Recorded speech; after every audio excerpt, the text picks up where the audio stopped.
दुला त हुँदैन नि हैन। हाम्रो संस्कारमा के छ भन्दा ढोग्नु पनि पर्छ। के दुलालाई चाहिँ विश्व भगवान मानिन्छ नि त। ल अब बुढा ढोग्नु पर्यो दुलाईले।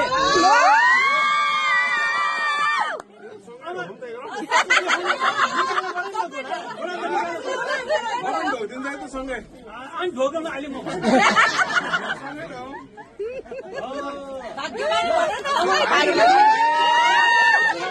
त्यतिकै अर्काको छोरीलाई ढोगाइरहनु पाइँदैन नि। अब केही दिनु पर्यो।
लक्ष्मी माता हुनुहुन्छ। म विष्णु भए त लक्ष्मी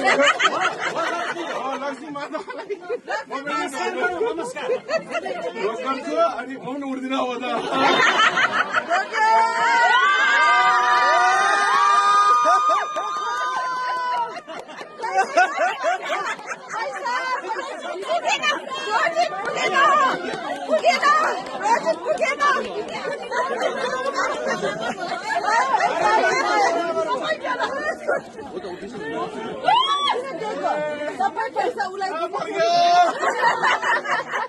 आजको दिनलाई विष्णु लक्ष्मी मानिन्छ क्या। हो त्यसकारण बसौँ ल अब।